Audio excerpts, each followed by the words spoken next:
হজের ইতিহাস। আল্লাহ রাব্বুল আলামিন ইব্রাহিম আলাইহিস সালামকে দুইজন স্ত্রী দান করেছিলেন। প্রথম স্ত্রী হলেন বিবি সারা আলাইহাস সালাম, আরেকজন স্ত্রী হলেন বিবি হাজরা আলাইহাস সালাম। ইব্রাহিম আলাইহিস সালামের বয়স তখন 90 অথবা 100। আল্লাহ তাআলা বিবি হাজরার গর্ভে একটি সন্তান দান করলেন। এই সন্তানের নাম হলো ইসমাঈল আলাইহিস সালাম। যখন আল্লাহ তাআলা ইসমাঈল আলাইহিস সালামকে দান করলেন, আল্লাহ তাআলা ইব্রাহিম আলাইহিস সালামের উপরে ওহী নাযিল করলেন, ইব্রাহিম, তুমি তোমার স্ত্রী বিবি হাজরা আর তোমার দুধের সন্তান ইসমাঈলকে মরুবাসে রেখে আসো। ইব্রাহিম আলাইহিস সালামের এটা বড় একটা পরীক্ষা ছিল। দুধের বাচ্চা ইসমাঈল আলাইহিস সালাম আর শুধুমাত্র স্ত্রী বিবি হাজরা আলাইহিস সালামকে মরুবাসে কোন স্বামীকে রেখে আসতে পারে? কিন্তু আল্লাহ তাআলা ইব্রাহিম আলাইহিস সালামকে তো পরীক্ষায় এমন ভাবে পরীক্ষা নিয়েছেন, তিনি পরীক্ষায় উত্তীর্ণ হয়ে হয়ে তিনি খলিলুল্লাহ হয়েছেন, আল্লাহর বন্ধুর মধ্যে তিনি রূপান্তরিত হয়েছেন। সুবহানাল্লাহ। অনেক বড় একটা পরীক্ষা নিলেন, তোমার স্ত্রী আর দুধের সন্তানকে মরুপ্রান্তরে রেখে আসো, যেখানে কোনো মানুষজন নেই, কোনো গাছপালা নেই, কোনো পাখি পক্ষী নেই, সেখানে রেখে আসো। ইব্রাহিম আলাইহিস সালাম আল্লাহর কথা মানার জন্য ইসমাঈল আলাইহিস সালাম ছোট্ট দুধের বাচ্চা কিছু খেজুর আর কিছু পানি সহ বিবি হাজরাকে মক্কার মরুপ্রান্তরে, যেখানে এখন আল্লাহর ঘর, এটা মরুপ্রান্তর হিসেবে ছিল, সেখানে রেখে আসলো। তো কিছু পানি আর কিছু খেজুর বিবি হাজরা কয়েকদিন খেতে পারবে, কয়েকদিনই তো শেষ হয়ে যাবে। যখন ইব্রাহিম আলাইহিস সালাম বিবি হাজরাকে রেখে চলে আসছিলেন, বিবি হাজরা আলাইহাস সালাম তিনি বলছিলেন, ইয়া ইব্রাহিম আইনা তাযহাব, ইব্রাহিম স্বামী হে, আপনি কোথায় যাচ্ছেন আমাদেরকে ছেড়ে, যেখানে কোনো মানুষজন নেই, কোনো ক্ষেত খামার নেই, কোনো পানি নেই, আপনি কোথায় চলে যাচ্ছেন? ইব্রাহিম আলাইহিস সালাম কোনো উত্তর দেন না, তার চোখ দিয়ে শুধু অশ্রু গড়িয়ে পড়ছিল। ইব্রাহিম আলাইহিস সালাম কোনো কথা বলেন না। পিছন থেকে বারবার বিবি হাজরা আলাইহাস সালাম ডাক দিয়ে বলেন, স্বামী, আপনি বলেন আল্লাহুল্লাযী আমারাকা বিহাদা, এটা কি আল্লাহ তাআলার হুকুম ছিল নাকি? আপনি কোনো উত্তর দিচ্ছেন না। যখন বিবি হাজরা জিজ্ঞাসা করলেন, এটা কি আল্লাহর হুকুম ছিল? ইব্রাহিম আলাইহিস সালাম বললেন, নাম, হ্যাঁ, এটা আল্লাহর হুকুম ছিল। বিবি হাজরা কলিজায় অনেক বড় সাহস পেলেন। বিবি হাজরা বললেন, যদি আল্লাহর হুকুম হয়ে থাকে, ইদান লা ইউদাইয়ুনা, আল্লাহ তাআলা আমাদেরকে ধ্বংস করবেন না। আল্লাহু আকবার বলে বিবি হাজরা সাহস পেলেন, কারণ আল্লাহর হুকুম, অবশ্যই আল্লাহ তাআলা রিজিকের ব্যবস্থা করে দেবেন। ইব্রাহিম আলাইহিস সালাম যখন বিবি হাজরাকে মরুপ্রান্তরে রেখে চলে আসছিলেন, ইব্রাহিম আলাইহিস সালাম দূরে এসে আল্লাহর কাছে দুই হাত তুলে তিনি দোয়া করলেন। আল্লাহ রাব্বুল আলামিন বলেন, 13 পারা 19 নম্বর পৃষ্ঠা 2 নম্বর লাইনে আছে, 14 নম্বর সূরা ইব্রাহিম এর 37 নম্বর আয়াত। ইব্রাহিম আলাইহিস সালাম আল্লাহর কাছে দোয়া করলেন, আল্লাহ রব্বানা ইন্নী আসকানতু মিন যুররিয়্যাতি বিওয়াদিন গায়রি যী যার'ইন 'ইনদা বাইতিকাল মুহাররম, পড়ি আল্লাহু আকবার। ইব্রাহিম আলাইহিস সালাম বলছিলেন, ইয়া রব, আমাদের রব, আপনার পবিত্র ঘর যেখানে বাইতুল্লাহ, তার পাশে আমার সন্তান আর আমার স্ত্রীকে রেখে গেলাম, যেখানে কোনো ক্ষেত খামার নেই, কোনো মানুষজন নেই, আপনার কাছেই রেখে গেলাম। কিন্তু আমার উদ্দেশ্য কি? আপনি তো কমান্ড করেছিলেন সেখানে মরুপ্রান্তরে রেখে যেতে, আপনার কথা মেনেছি, কিন্তু আমার একটা উদ্দেশ্য আছে।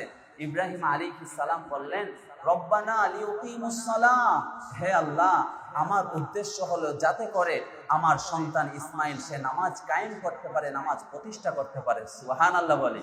ইব্রাহিম আলাইহিস সালামের বিখ্যাত দোয়া, আল্লাহ যেন আমার সন্তান সন্ততি থেকে তারা নামাজ কায়েম করতে পারে, এজন্য আমিও রেখে গেলাম। আপনিও হুকুম করেছেন আর আমিও রেখে গেছি যাতে করে নামাজ কায়েম হয়ে যায়। এখন 2 মিলিয়ন মুসলিম একসাথে কাবা ঘরের আশেপাশে নামাজ পড়তে পারে। জোরে বলি আল্লাহু আকবার। ইব্রাহিম আলাইহিস সালামের বিখ্যাত দোয়া। এরপরে ইব্রাহিম আলাইহিস সালাম আল্লাহর কাছে দোয়া করলেন, আল্লাহ ফাজআল আফকিদাতাম মিনান নাসি তাহউই ইলাইহিম এখানে তো কোনো মানুষজন নেই, কিন্তু আপনি এমন ব্যবস্থা করে দেন, মানুষজনের ব্যবস্থা করে দেন, যাতে করে আমার এই সন্তান আর আমার স্ত্রীর দিকে তারা হেল্প করতে পারে, মদত করতে পারে, সাহায্য করতে পারে, এরকম মানুষের ব্যবস্থা করে দেন তাদের দিকে। শুধু তাই নয়, এই খেজুর আর পানি তো শেষ হয়ে যাবে। ইব্রাহিম আলাইহিস সালাম এই দুয়াটা যে এমন ভাবে করেছেন, আল্লাহ তাআলা কোরআনে রেকর্ড করে দিয়েছেন। আল্লাহ বলেন, ইব্রাহিম আলাইহিস সালাম এরপরে দোয়া করলেন, ফাজআল আফিদাতাম মিনান নাস তাহবি ইলাইহিম, এরপরে দোয়া করলেন ওয়ারযুকহুম মিনাস সামারাত, আল্লাহ ফল ফ্রুটস দিয়ে তাদের রিজিকের ব্যবস্থা করে দেন। সুবহানাল্লাহ। এখন মক্কার আশেপাশে যারা আপনার হজ করতে গেছেন, বলেন ফল ফ্রুটের কোনো অভাব আছে সেখানে? ইব্রাহিম আলাইহিস সালামের দোয়া, লাআল্লাকুম ইয়াশকুরুন, যাতে করে তারা আপনার কৃতজ্ঞতা প্রকাশ করতে পারে, আপনার শুকরিয়া আদায় করতে পারে। ইব্রাহিম আলাইহিস সালামের এই বিখ্যাত 4টি দোয়া এমন ভাবে আল্লাহর কাছে কবুল হলেন, এখন আর মক্কায় কোনো মানুষজনের অভাব নেই, এখন আর কোনো খাদ্যের অভাব নেই, ফল ফ্রুটসের অভাব নেই। জোরে বলি আল্লাহু আকবার। ইব্রাহিম আলাইহিস সালাম মরুপ্রান্তরে বিবি হাজেরা আর ইসমাইল আলাইহিস সালামকে রেখে আসলেন। এখন বিবি হাজেরা আর ইসমাইল আলাইহিস সালাম একা হয়ে পড়লেন। খেজুর আর পানি শেষ হয়ে গেল। খাবারের অভাবে বিবি হাজেরা আলাইহিস সালাম তার বুক থেকে আর দুধ আসছিল না। ইসমাইল আলাইহিস সালামও তৃষ্ণায় তার বুক যেন ফেটে যায়। বিবি হাজেরা আলাইহিস সালাম ক্ষুধার্তের কারণে তার বুক দিয়ে যখন দুধ আসে, ইসমাইল আলাইহিস সালামকেও পান করাতে পারছেন না। এমন সময় তিনি পানির খোঁজে বা খাবারের খোঁজে বা কেউ কোনো মানুষজন আছে নাকি এটা তালাশ করার জন্য তিনি মারওয়া পাহাড় থেকে সাফা পাহাড় পর্যন্ত দৌড়িয়ে গেলেন। সাফা পাহাড় থেকে মারওয়া পাহাড় পর্যন্ত দৌড়িয়ে গেলেন। যখন মারওয়া পাহাড়ে যায় তখন মনে হয় সাফা পাহাড়ে চকচক করছে। আপনারা দেখবেন, আমি ফুলবাড়ি যখন যাচ্ছিলাম দেখলাম প্রচন্ড রোদ, তো রাস্তা দেখা যাচ্ছে, হেলমেটটা আমার ফেলানো ছিল, দেখা যাচ্ছে সামনে হয়তো পানি, রাস্তায় পানি। আপনারা এরকম দেখতে পান নাকি? বাস্তব নাকি এটা? আমি তো এরকম দেখতে পেলাম। এত প্রচন্ড রোদের কারণে রোডের মধ্যে মনে হচ্ছে পানি, আসলে যখন সেখানে গেলাম কোনো পানি টানি নেই। এই রোদের কারণে, প্রচন্ড রোদের কারণে রাস্তাটা এভাবে পানির মতো চকচক করছে। ইব্রাহিম আলাইহিস সালামের ছোট স্ত্রী বিবি হাজেরা আলাইহিস সালাম যখন মারওয়ায় যায়, তার মনে হয় ওইদিকে তো চকচক করছে, মনে হয় সেখানে গেলে পানি পাবো। আবার সাফাতে যায়, আবার সাফাতে গেলে মনে হয় সেখানে পানি পাবো। আবার মারওয়াতে যায়। নবীজি সাল্লাল্লাহু আলাইহি ওয়াসাল্লাম বলেন, ফাআলা যালিকা 7 মাররাত, বিবি হাজেরা 7 বার এভাবে সাফা থেকে মারওয়া, মারওয়া থেকে সাফা তিনি এভাবে দৌড়াদৌড়ি করলেন। আল্লাহ তাআলার কাছে এই 7 বার দৌড়াদৌড়ি এত পছন্দনীয় হয়েছে, পৃথিবী যতদিন থাকবে, যত হাজি হজ করতে যাবে, সবার উপরে সাফা থেকে মারওয়া, মারওয়া থেকে সাফা 7 বার দৌড়াদৌড়ি করা ওয়াজিব করে দিয়েছেন। পড়ি সুবহানাল্লাহ। আর একটু জোরে বলেন সুবহানাল্লাহ। কিতাবের নাম বুখারী। ইমাম বুখারী কিতাবুল আম্বিয়া অধ্যায়ের বাবুন ইয়াজিফুনা আন্না সালামু ফিল মাশি পরিচ্ছেদের মধ্যে হাদিসটি লিখেছেন। সহিহ বুখারী শরীফের কিতাবুল আম্বিয়া অধ্যায়ের মধ্যে হাদিসটি এনেছেন। ইবনে আব্বাস রাদিয়াল্লাহু আনহুমা বর্ণনা করেন, বিবি হাজেরা ফাফালা যালিকা 7 মাররাত, নবীজি বলেন 7 বার যখন দৌড়াদৌড়ি করলেন, এই সাফা মারওয়াকে আল্লাহ তাআলা নিদর্শন হিসেবে পৃথিবীর মানুষদের জন্য রাখলেন। আল্লাহ তাআলা এই কথাটাই কোরআনের মধ্যে আবার তুলে ধরলেন। 2 পারা 3 নম্বর পৃষ্ঠার 2 নম্বর লাইনে আছে, 2 নম্বর সূরাতুল বাকারার 158 নম্বর আয়াত। আল্লাহ বললেন, ইন্নাস সাফা ওয়াল মারওয়াতা মিন শাইরিল্লাহ। বিবি হাজেরা যে সাফা মারওয়ার মধ্যে দৌড়াদৌড়ি 7 বার করেছিল, এই সাফা আর মারওয়া আল্লাহ তাআলা নিদর্শনাবলীর মধ্যে অন্তর্ভুক্ত করে দিয়েছেন। জোরে বলি সুবহানাল্লাহ। বিবি হাজেরা যখন সাফা মারওয়া থেকে সাফা 7 বার দৌড়াদৌড়ি করলেন, আল্লাহ রাব্বুল আলামিন জিবরাইল আলাইহিস সালামকে পাঠিয়ে দিলেন। জিবরাইল, যাও, আমার ইসমাইল ছোট্ট বাচ্চা, সে ক্ষুধার তাড়নায় পাগুলো শুধু মাটিতে মারছিল। ছোট বাচ্চারা দেখেন না, আমারও তো ছোট বাচ্চা আছে, দেখেন না পাগুলো কিভাবে এভাবে মারে। ইসমাইল আলাইহিস সালাম ক্ষুধার কারণে, তৃষ্ণার কারণে মাটিতে পাগুলো এভাবে মারছিল। আল্লাহ জিবরাইল আলাইহিস সালামকে বললেন, জিবরাইল, ইসমাইল যেখানে মাটিতে তার পাগুলো মারছে, তুমি যাও তোমার পা দিয়ে গোড়ালি দিয়ে সেখানে আঘাত করো, অথবা তোমার ডানা দিয়ে আঘাত করো। সহিহ বুখারীর বর্ণনা, ফাবাহাসা বিআকিবিহি আও ক্বালা বিজানাহিহি, ইব্রাহিম আলাইহিস সালাম ইসমাইল আলাইহিস সালামের পায়ের গোড়ালির এখানে এসে ইব্রাহিম আলাইহিস সালামের ছেলে ইসমাইল আলাইহিস সালাম যেখানে শুয়েছিল, জিবরাইল আলাইহিস সালাম এসে তার ডানা দিয়ে মাটি খুললেন, অথবা তার পা দিয়ে এমন ভাবে আঘাত করলেন ঝর্ণার মতো পানি বের হওয়া শুরু হয়ে গেল। পরে আল্লাহু আকবার। মজার ব্যাপার হলো, মনোযোগ দিয়ে শুনতে হবে, নবীজি সাল্লাল্লাহু আলাইহি ওয়াসাল্লাম বলেন, তখন বিবি হাজেরা পানিগুলো যেন চলে না যায় আইল বেঁধে দিলেন, আর এইভাবে দুই হাতে তিনি পানি তুলছিলেন, মশকের মধ্যে ভরে রাখছিলেন, আর আইল দিয়ে দিলেন যাতে করে পানিগুলো চলে না যায়। নবীজি বললেন লাম তাগরিফ মিনাল মা, যদি বিবি হাজেরা আইল বেঁধে না রাখতো তাহলে লাকানা জামজামু আইনান মাইনান, এই জমজম কূপে পরিণত হতো না, প্রবাহিত ঝর্ণায় পরিণত হতো। পড়ি আল্লাহু আকবার। আরো জোরে বলি আল্লাহু আকবার। এই জমজমের পানির বৈশিষ্ট্য আছে। এই জমজমের পানির তিনটা বৈশিষ্ট্য। কয়টা বৈশিষ্ট্য? তিনটা বৈশিষ্ট্য। কিতাবের নাম ইমাম মুনজিরির বিখ্যাত হাদিস গ্রন্থ আত-তারগিব ওয়াত তারহিব। এই কিতাবের 2 নম্বর খণ্ডে 200 নম্বর পৃষ্ঠায় হাদিসটি লিখেছেন। হাদিসটি বর্ণনা করেছেন আবু যর আল-গুফারি রাদিয়াল্লাহু আনহু। নবী সাল্লাল্লাহু আলাইহি ওয়াসাল্লাম বলেন, ইন্নাহা মুবারাকা, এই জমজমের পানি অত্যন্ত বরকতময়। সুবহানাল্লাহ পড়ে। 2 নম্বর বৈশিষ্ট্য হলো ইন্নাহা তুআমু তুমিন, পেটের ক্ষুধা নিবারণ করে এই জমজমের পানি। সুবহানাল্লাহ বললেন না? 3 নম্বর বৈশিষ্ট্য হলো ওয়াশিফা ও সুকমিন, অসুস্থতা রোগের নিরাময় এই জমজমের পানির মধ্যে আছে। জোরে বলি সুবহানাল্লাহ। এজন্য জমজমের পানি খাবেন। জমজমের পানি খেলে আল্লাহ তাআলা আপনাকে সুস্থ রাখবেন। আবার জমজমের পানি খেলে ক্ষুধাও নিবারণ হয়, তৃষ্ণাও নিবারণ হয়। সুবহানাল্লাহ বলে। যাদের কোল্ড ড্রিঙ্কস, শরবতের দোকান আছে, এই দোকানগুলোতে বরকত হয়, কারণ পানি পান করানোর মতো, যদিও তার এটা বিজনেস, কিন্তু এই বিজনেসের মধ্যে আল্লাহ তাআলা বরকত রেখেছেন। কারণ পানিও পান করা এটা হলো অনেক বড় একটা ইবাদত। যাদের এরকম শরবতের দোকান আছে, এই দোকানের মধ্যে আল্লাহ বরকত নাজিল করে। এজন্য যদি ভালোভাবে পরিবেশন করা যায়, মন থেকে ভালো নিয়ত করা যায়, আল্লাহ তাআলা এই ব্যবসার মধ্যে লাভবান হওয়ার সাথে সাথে আল্লাহ সওয়াবও দান করবেন। সুবহানাল্লাহ করেন। জমজমের পানি, আমরা এই জমজমের পানি খেতে চাই কি চাই না বলেন? আল্লাহ তুমি কবুল করো, পড়ি আমিন। আমরা তো জমজমের পানি খাবো। আমরা কি মদ খেতে পারি? নেশা করতে পারি? খেজুরের রস, এটাকে যদি 1 সপ্তাহ রাখা হয় তাহলে এটা পচা তাড়িতে পরিণত হয়। এটাকে বলে পচা, এটা খেলো মাতাল হয়, এটাও হারাম। আবার মদ, আবার ফেন্সিডিল, আরো অন্যান্য নেশা জাতীয় জিনিস, এগুলো হলো হারাম।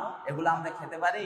আমরা তো জমজমের পানি খেয়েছি, আমরা তো এগুলো খেতে পারি না। এই নেশা জাতীয় জিনিস, দ্রব্য, এগুলো আমরা খেতে পারি না। আবে জমজম খুরদা বুদম, আবে শুরা কাই খুরম, আবে জমজম খুরদা বুদম, আবে শুরা কাই খুরম, বাদশাহী করদা বুদম, পাসবানি কাই কুনম, বাদশাহী করদা বুদম, পাসবানি কাই কুনম। আমরা তো জমজমের পানি খেয়েছি, আমরা নেশা জাতীয় দ্রব্য খেতে পারি না। আমরা তো রাজত্ব করেছি, আমরা গোলামি করতে কখনো রাজি নই। কথা বলি ঠিক কিনা? তাহলে এই নেশা জাতীয় জিনিস থেকে যুব সমাজ বেঁচে থাকতে হবে। একজন নেশা করে, তার সাথে বন্ধুত্ব করলে, তার সাথে উঠা বসা করলে, সে তোমাকে নেশার মধ্যে লিপ্ত করে দিবে। সৎসঙ্গ সর্ববাস, অসৎসঙ্গ সর্বনাশ। এজন্য আমরা নেশা জাতীয় দ্রব্য থেকে আমরা দূরে থাকবো। এটা করবো না, এটা হারাম। এটা মস্তিষ্ক, দেমাগ নষ্ট করে দেয়। তখন সে কি বলে সেও জানে না, মাতাল হয়ে যায়। এই আবে জমজম, আবে জমজম, জমজমের পানি তখন থেকেই সেটা কূপে পরিণত হলো। যেহেতু বিবি হাজেরা আলাইহিস সালাম সে আইল বেঁধে দিয়েছিল, কূপে পরিণত হয়ে গেল। নবীজি বললেন তার তিনটা বৈশিষ্ট্য আছে, একটা হলো বরকত নয়, ক্ষুধাও নিবারণ করে, তৃষ্ণাও নিবারণ হয়, আবার রোগের জন্য এটা নিরাময় ঔষধ মেডিসিন হিসেবে কাজ করে। সুবহানাল্লাহ পড়ে। যখন পানির ব্যবস্থা হয়ে গেল, এক কাফেলা আসলো, তাদের কাছে পানি চাইলো। বিবি হাজরা বললেন ঠিক আছে, আমার নেতৃত্বে চলবে, তোমরা এই পানি ব্যবহার করতে পারবে। ধীরে ধীরে মানুষজন, জনবসতি হলো, গাছপালা হলো, ফল ফ্রুটস এর ব্যবস্থা হয়ে গেল, মানুষজনের ব্যবস্থা হয়ে গেল।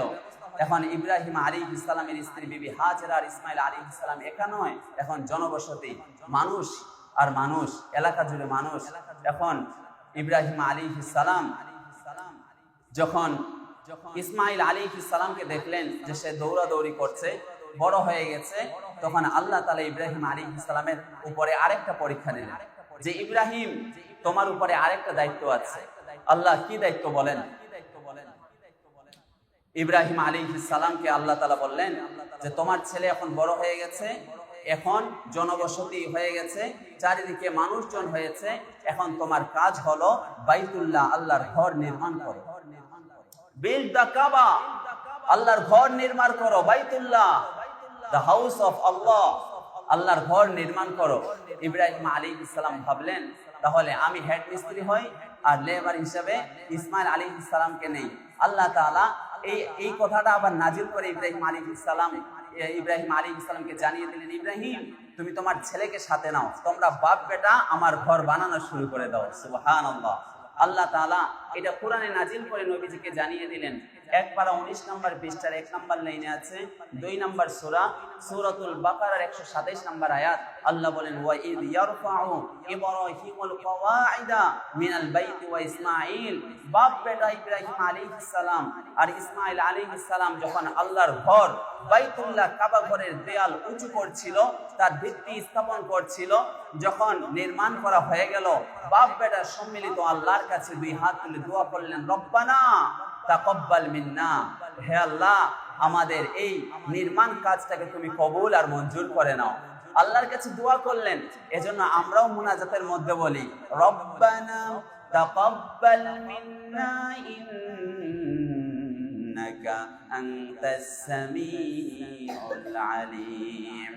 এই দোয়াটা হলো ইব্রাহিম আলাইহিস সালামের বিখ্যাত দোয়া। ইব্রাহিম আলাইহিস সালাম আর ইসমাঈল আলাইহিস সালাম যখন আল্লাহর ঘর নির্মাণ করছিলেন, নির্মাণ করা যখন হয়ে গেল, ইব্রাহিম আলাইহিস সালাম তার ছেলেকে নিয়ে দুই হাত তুলে আল্লাহর কাছে দোয়া করলেন, রব্বানা তাকাব্বাল মিন্না, হে আল্লাহ এই তোমার ঘর বাইতুল্লাহ নির্মাণ কাজটাকে তুমি কবুল আর মঞ্জুর করে নাও, কারণ ইন্নাকা সামিউল আলিম, নিশ্চয়ই আপনি সব দেখেন আর সব শোনেন আর সব জানেন। সবকিছু দেখেন কে? আসতে বলবেন না, সবকিছু দেখেন কে? আবার ইব্রাহিম আলাইহিস সালাম আরেকটা দোয়া করলেন, রব্বানা ওয়াজআলনা মুসলিমাইনি লাকা, হে আল্লাহ আমাদেরকে মুসলিম হিসেবে কবুল করে নাও। শুধু তাই নয়, রব্বানা ওয়াজআলনা মুসলিমাইনি লাকা ওয়া মিন যুররিয়াতিনা উম্মাতাম মুসলিমাতান লাক, আমার বংশ থেকে তুমি মুসলিমদের এই নসবটা তুমি জারি রাখিও। এজন্য বন্ধু, আমাদের নবীজি হলেন মুহাম্মদুর রাসূলুল্লাহ সাল্লাল্লাহু আলাইহি ওয়াসাল্লাম পর্যন্ত থেকে নিয়ে ঈসা আলাইহিস সালাম পর্যন্ত নসব নাই। নবীজির নসব থেকে নিয়ে ইসমাঈল আলাইহিস সালাম, এই চ্যানেলের মধ্যে কোনো নবী আসে নাই, শুধুমাত্র আমাদের নবী। কারণ ইব্রাহিম আলাইহিস সালাম ইসমাঈল নবীকে নিয়ে দোয়া করেছিলেন, আল্লাহ ইসমাঈলের আমার এই বংশধর থেকে যেন মুসলিমরা আসে, এজন্য আমরা মুসলিম কি মুসলিম না। ইব্রাহিম আলাইহিস সালামের ওই বিখ্যাত দোয়া কবুল হয়ে গেল। হজের যত কাজ আছে, যত কার্যাবলী আছে, একটা হলো ফ্যামিলির স্মৃতিচারণ। এই ফ্যামিলিতে 3 জন মেম্বার, একজন হলো ইব্রাহিম আলাইহিস সালাম, আরেকজন হলেন ইসমাঈল আলাইহিস সালাম, আরেকজন হলেন বিবি হাজরা আলাইহাস সালাম। পড়ি সুবহানাল্লাহ। কাবাঘর নির্মাণ হয়ে গেল। এখন আল্লাহ তাআলা ইব্রাহিম আলাইহিস সালামকে আরেকটা দায়িত্ব দিলেন, ইব্রাহিম কাবা ঘর তো নির্মাণ হয়ে গেল, তুমি আরেকটা কাজ করো। হে আল্লাহ, কি কাজ বলেন? আল্লাহ তাআলা ইব্রাহিম আলাইহিস সালামকে বললেন, কাবা ঘর নির্মাণ করা হয়ে গেছে, এখন তুমি কাবা ঘর, আল্লাহর ঘর, এটা তুমি ক্লিন করো, ঝাড়ু দাও, পরিষ্কার পরিচ্ছন্ন রাখো। সুবহানাল্লাহ বলে। আমরা মসজিদ ঝাড়ু দেই কি দেই না? আমরা সবাই ঝাড়ু দিব। আপনি পৌরসভার মেয়র, মসজিদ ঝাড়ু দেবেন, আপনার মনটা স্বচ্ছ হবে, নরম হবে। আপনি প্রতিনিধি, নেতা, মসজিদ ঝাড়ু দেবেন। আমিও মসজিদ ঝাড়ু দেই, আপনারাও দিবেন, আমরা সবাই মসজিদ ঝাড়ু দিব। আল্লাহ কবুল করুক, আমিন বলেন। আল্লাহ রাব্বুল আলামিন ইব্রাহিম আলাইহিস সালাম আর ইসমাইল আলাইহিস সালামকে বললেন, তোমরা বাপ বেটা আমার ঘর তোমরা পরিষ্কার পরিচ্ছন্ন রাখো, তোমরা ঝাড়ু দাও। ইব্রাহিম নবীর মতো নবী আর ইসমাইল নবীর মতো নবী আল্লাহর ঘর মসজিদ ঝাড়ু দেয়, কিন্তু আমরা এটা দিতে লজ্জা বোধ করি। লজ্জার কিছু আছে নাকি? আমরাও মসজিদ ঝাড়ু দিতে চাই কি চাই না? কথা বলেন না কেন, চাই কি চাই না? আল্লাহ তুমি আমাদেরকে মসজিদের জন্য কবুল করে নাও, পড়ি আমিন। আল্লাহ রাব্বুল আলামিন বলেন, এক পারা 18 নম্বর পৃষ্ঠা 9 নম্বর লাইনে আছে, 2 নম্বর সূরা সূরাতুল বাকারার 125 নম্বর আয়াত, ওয়া আহিদনা ইলা ইব্রাহিম ওয়া ইসমাঈলা আন তাহিরা বাইতিয়া লিত-তাইফিনা ওয়াল আকিফিনা ওয়ার রুকআইস সুজুদ। জোরে বলি আল্লাহু আকবার। আল্লাহ বললেন, আমি ইব্রাহিম আর ইসমাইলকে আদেশ করলাম, আন তাহিরা বাইতি, আমার ঘর তোমরা পরিষ্কার পরিচ্ছন্ন করো। কাদের জন্য? লিত-তাইফিন ওয়াল আকিফিন, যারা তাওয়াফ করছে তাদের জন্য, যারা ইতিকাফ করছে তাদের জন্য, ওয়ার রুকআইস সুজুদ, যারা রুকু করছে সিজদা করছে তাদের জন্য। এজন্য মসজিদে মানুষ সে রুকু দেয় কি দেয় না? সিজদা দেয় কি দেয় না? ইব্রাহিম আলাইহিস সালাম আর ইসমাইল আলাইহিস সালাম আল্লাহর ঘর বাইতুল্লাহ, মসজিদে হারাম, এই মসজিদ তারা ঝাড়ু দেওয়া শুরু করলেন। যখন পরিষ্কার পরিচ্ছন্ন হয়ে গেল, এখন আল্লাহ তাআলা ইব্রাহিম আলাইহিস সালামকে আরেকটা দায়িত্ব দিলেন। প্রথমে কাবা ঘর নির্মাণ করার দায়িত্ব দিলেন, ইব্রাহিম আলাইহিস সালাম নির্মাণ করলেন। পরিষ্কার পরিচ্ছন্ন রাখতে বললেন, পরিষ্কার করলেন, ঝাড়ু দিলেন। 3 নাম্বার 4 নাম্বার আরেকটা দায়িত্ব দিলেন, ইব্রাহিম নির্মাণও তো হয়ে গেল, পরিষ্কার পরিচ্ছন্ন তো হয়ে গেল, এখন তুমি হজের আজান দাও, আর সবাই এসে হজ পালন করবে, আর এখানে রুকু করবে, সিজদা করবে, তাওয়াফ করবে। আল্লাহু আকবার, আল্লাহু আকবার বলি। আল্লাহ রাব্বুল আলামিন বলেন, 17 পারা 14 নম্বর পৃষ্ঠা 7 নম্বর লাইনে আছে, 22 নম্বর সূরা সূরা হজের 27 নম্বর আয়াত, ওয়া আযিন ফিন নাসি বিল হজ্জি ইয়াতুকা রিজালান ওয়া আলা কুল্লি তাবিরি ইয়াতিনা মিন কুল্লি ফাজ্জিন আমিন। জোরে বলি আল্লাহু আকবার। আল্লাহ বললেন, ইব্রাহিম ওয়াআযিন ফিন নাস বিল হজ, এই হজের অ্যানাউন্সমেন্ট করে দাও, সবার মাঝে এটা পৌঁছিয়ে দাও। আল্লাহ, সবার মাঝে আমি কিভাবে দেব? আমার কণ্ঠের আওয়াজ তো সবার মাঝে যাবে না, কারণ আত্মার জগতে তো এখনো অনেকেই আছে। আল্লাহ তাআলা ইব্রাহিম আলাইহিস সালামকে বললেন, তুমি পাহাড়ের উপরে চড়ো আর হজের আজান দাও, আমি সবার কানে পৌঁছিয়ে দেব। পড়ি সুবহানাল্লাহ। শুধু তাই নয়, ইয়াতুকা রিজালা, মানুষ হেঁটে হেঁটে আসবে, আলা দামিরি ইয়াতিনা মিন কুল্লি ফাজ্জিন আমিক, দূর দূরান্ত থেকে, হাইওয়ে থেকে আসবে, এমন দূর দূরান্ত থেকে আসবে, উটগুলো ঘোড়াগুলো ক্লান্ত শ্রান্ত হয়ে যাবে। অর্থাৎ পৃথিবীর আনাচে কানাচে সব জায়গা থেকে এখানে আসবে। আপনারা বলেন, ওই যে ইব্রাহিম আলাইহিস সালামের উপরে আল্লাহ তাআলা যে এই কথাটা নাজিল করেছিলেন, এখন পৃথিবীর আনাচে কানাচে থেকে আল্লাহর ঘর বাইতুল্লাহ মক্কা শরীফের মসজিদে হারামে তাওয়াফ করার জন্য, হজ আদায় করার জন্য যায় কি যায় না? আসতে বলবেন না, যায় কি যায় না? আল্লাহ রাব্বুল আলামিন ইসলাম ধর্মকে মনোনীত করেছেন। সবচেয়ে সর্বশ্রেষ্ঠ ধর্ম হলো ইসলাম ধর্ম। ইব্রাহিম আলাইহিস সালাম যখন আজান দিয়ে দিলেন, তখন আল্লাহ তাআলা সবার কানের মধ্যে আজানের আওয়াজ, হজের আজানের আওয়াজ পৌঁছিয়ে দিলেন। ওই রুহের জগতে আমরা যখন ছিলাম, তখন আমরা ওই ইব্রাহিম আলাইহিস সালামের আওয়াজ যাদের কানের মধ্যে গেছে, আল্লাহ তাআলা তাদের জন্য হজ আদায় করা তৌফিক দান করেন, সুবহানাল্লাহ। তাছাড়া যারা চেষ্টা করে, যারা কোশিশ করে, আল্লাহর কাছে দোয়া করে, আল্লাহ তাআলা তাদের তকদিরের মধ্যে ভাগ্য বদলায় বন্ধু, তাদের তকদিরের মধ্যে হজ আদায় করা নসিব করেন, সুবহানাল্লাহ পড়েন। এজন্য এখন থেকেই কিছু পয়সা আমাদের জমা করা দরকার, তাই না?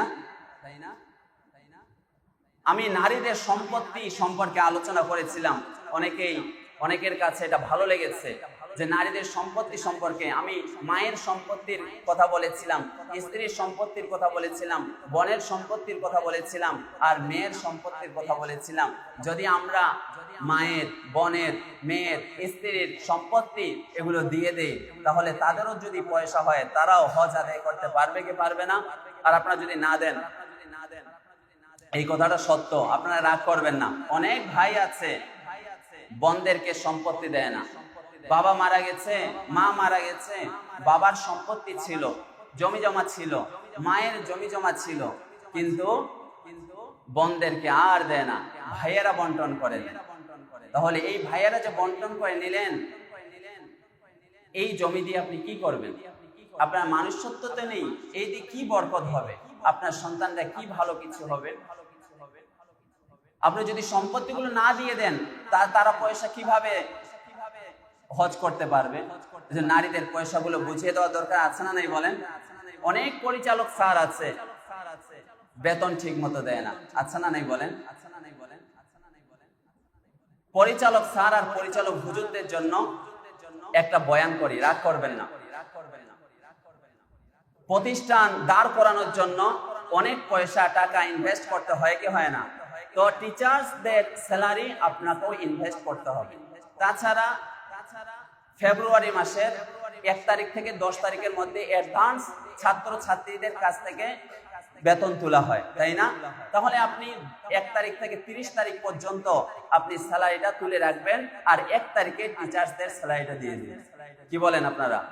এখন পরের মাস চলে আসে, 10 তারিখ 15 তারিখ হয়ে যায় যে এখনো বেতন কালেকশন হয়নি। কেন? গত মাসেই তো বেতন কালেকশন হওয়ার কথা, ঠিক কিনা বলেন? তাছাড়া যদি এরকম হয়, ক্রাইসিস হয়, তাহলে আপনাকে ধরেন যে টিচার্সদের 2 লক্ষ বা 1 লক্ষ আপনি ইনভেস্ট করলেন, তাহলে এর পরের মাসে আর ক্রাইসিস থাকবে না, ঠিক কিনা বলেন?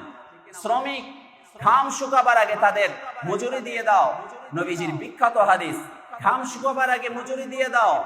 অনেক এরকম কুখ্যাত ডাকাত আছে, তারা শ্রমিকের মজুরি দিতে চায় না।